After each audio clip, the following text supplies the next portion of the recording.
यह बोलने वाले तुम कौन होते हो? हमको जहाँ से मन करेगा वहां से पूछ सकते हैं। सुबह यही बोलने के लिए पिटाया है। तुम खड़ा हो, थोड़ा बहुत तो जानते हो, ये नहीं कि इस पाठ में कुछ नहीं जानते हो। खड़ा हो। बाल गोविंद भगत पाठ में किसकी मृत्यु हो जाती है? कोई मरता है इस पाठ में? बाल गोविंद भगत पाठ में कोई व्यक्ति मर रहा है? पाठ पढ़े हो? सीधा करो मुड़ी।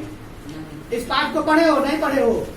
बाल गोविंद भगत के बेटा की मौत होती है। तुम भी खड़ा होकर दोनों।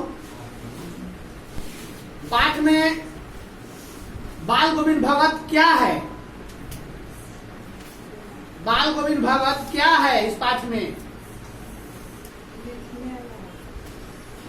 मैंने क्या करता है? साधु है, गायक है, या गृहस्थ कृषि कार्य करने वाला व्यक्ति है? क्या है? लबर बोल रहा है। क्या जाओगे? कौन बोल रहा है? उसी को खड़ा करते हैं। खड़ा हो, तुम भी खड़ा हो जाओ। पांचों खड़ा हो जाओ। पांचों जवाब देगा जो भी क्वेश्चन करते हैं। बाल गोविंद भगत, भगत नाम का व्यक्ति जो है रोज प्रतिदिन क्या करता है? स्नान करने। ओके, स्नान करने जाता है, बात सही है। सुबह सुबह जाता है। कुछ और भी करता है स्नान के बाद? पूजा करता है, तबला बजाता है, ये भी बात सही है। गाना अपन शुरू कर देता है, राग विराग गाता है। और इस पाठ में किसी की मौत होती है, वह व्यक्ति कौन है? इनका बेटा। बाल गोविंद भगत का बेटा की मौत है। क्या बेटा का शादी हो चुका था? गलत। बेटा का शादी हो चुका था। बेटा की मृत्यु के बाद बाल गोविंद भगत क्या करता है? किससे सर? मैंने खुद क्या करता है? मौत हो जाती है तो रोता है या क्या करता है? गाना गाता है। गाना गाता है। विरह के जो गाना होता है वो गाना को गाता है और लोगों को यह बताने की कोशिश करता है कि आत्मा परमात्मा के पास चला गया। इसलिए इस समय रोना नहीं चाहिए, इस समय खुशियां मनानी चाहिए कि जो जिसको जहां जाना था वह चला गया। और उसके बाद वह रोने के बजाय खुशी मनाता है। उसका दाह संस्कार करने के बाद उसकी पतोहू कहती है कि नहीं हम आपकी सेवा करेंगे, फिर भी वो क्या करता है? बोलता है कि नहीं, तुम चले जाओ अपने मायके, दूसरी शादी कर लो। यह बात क्या दर्शाता है? अगर अपने पतोहू को भेज देता है वो, तो यह बात क्या दर्शाता है? समाज के लिए क्या संदेश देता है? बेटा के मौत के बाद पतों को घर से बोल देता है जाने के लिए। यह बात समाज में क्या संदेश देती है? समाज में यह संदेश देती है कि हर किसी को अपना खुशहाल जीवन जीना है। अभी शादी तुरंत हुई थी, बेटा के मौत हो गया, अब वह बाकी की जिंदगी कष्टमय क्यों करे? फिर से अपने घर जाए, इनके माता पिता दूसरी शादी कर देंगे, अपना जिंदगी खुशहाल बिताए।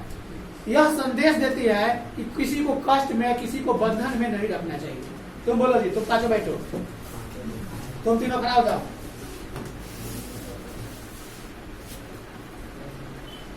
बाल गोविंद भगत को लोग क्या समझाते हैं?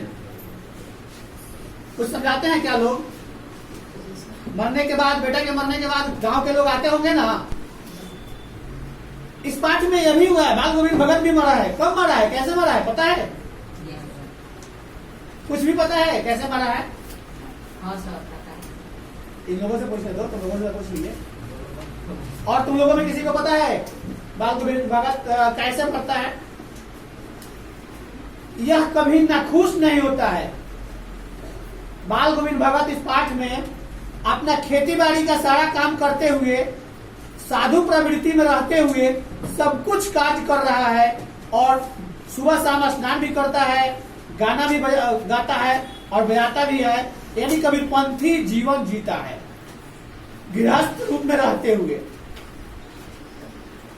बेटे के मौत के बाद पतों को भेज देता है अपने मायके और अकेला जीता है। रोज सुबह तालाब के पास जाता है, स्नान करता है, ठंडा हो या गर्मी, एक ही वस्त्र पहने रहता है। स्नान करने के बाद तबला के साथ कुछ गाना गाता है।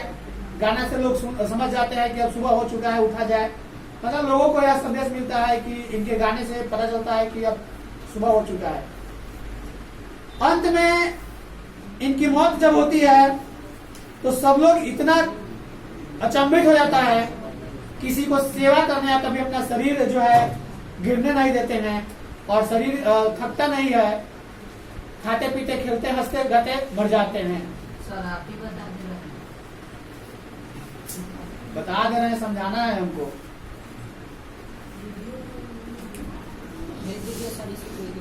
इस पाठ में बेटा को आग किसने दिया था? इस पाठ में बेटा के मरने के बाद बाल गोविंद भगत आग किससे दिलवाया? क्या अपने से दिया या किसी और से दिलवाया? उसकी पत्नी, बात सही है, उसकी पतो यानी बाल गोविंद भगत दिया, उसका पतो दिया था, यानी इसका बेटा जो मरा था उसी की पत्नी आग दी थी। यह क्या संदेश देता है? क्या बेटा का ये आग नहीं दे सकता था?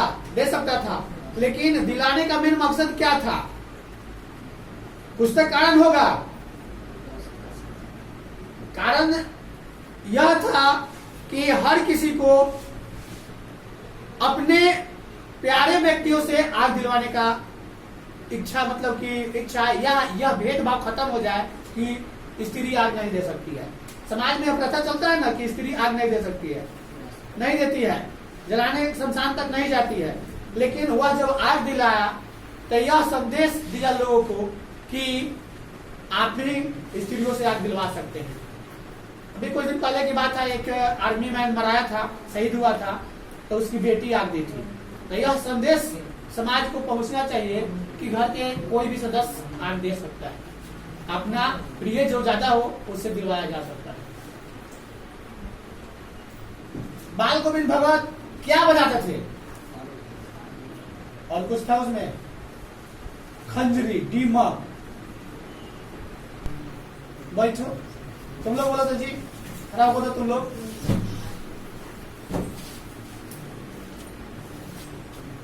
बाल गोविंद भगत सुबह सुबह जब जाते थे तालाब के पास, तो वहां पर उनके साथ और कोई जाया करता था क्या? ठंडा के मौसम में कहाँ गाना गाते थे? ठंडा के मौसम में वह कहाँ जाकर खंजरी और डीमक बजाते थे? घर पे, तालाब पे, कहाँ? गलत। ठंडा हो या गर्मी, उनको तो जाना था वहीं तालाब के पास। ठंडा में भी जाते थे, स्नान करते थे और वहीं पे बजाते थे।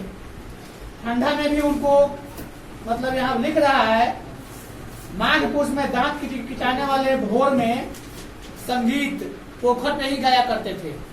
इसका मतलब होता है कि तुम लोग पाठ को नहीं पढ़े हो। पाठ को एक बार पढ़ना पड़ेगा, नहीं तो पिटाओगे सब। तुम लोग बताओ तो जी, चलो बैठो।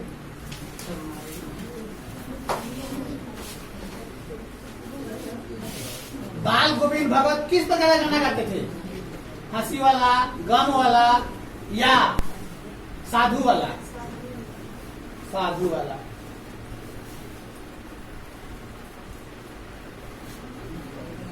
उनकी पतोहू कैसी थी?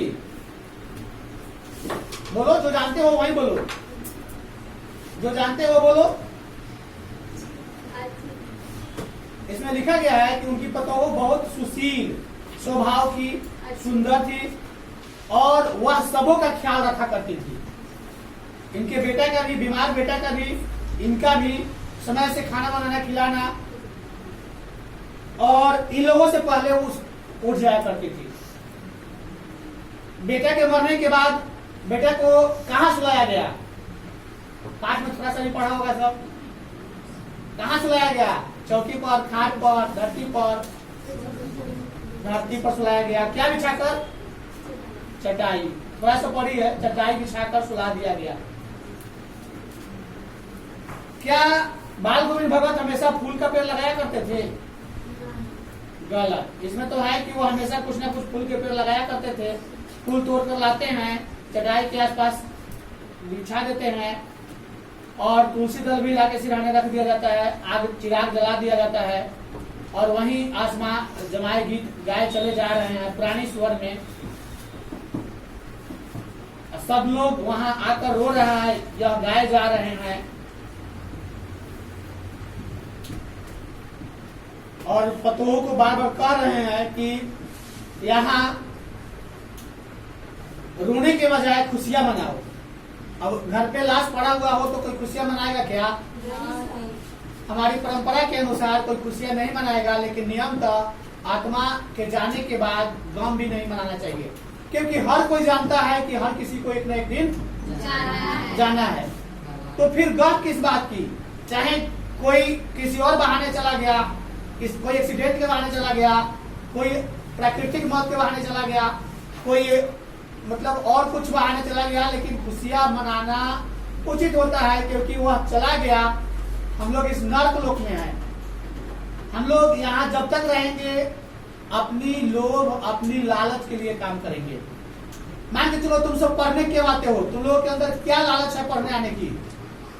पढ़ने आने की लालच कुछ होगी ना, कि पढ़कर हम क्या कर सकते हैं। लालच यही है कि पढ़ के हम जॉब करेंगे, कुछ धन कमाएंगे। नहीं, धन कमाने की लालच है तो हम पढ़ने आ रहे हैं। अगर ऐसे ही कुछ नियमानुसार लिखा रहता है कि पढ़ने के बाद तुम्हें कुछ नहीं मिलने वाला है, तो कोई पढ़ने आता?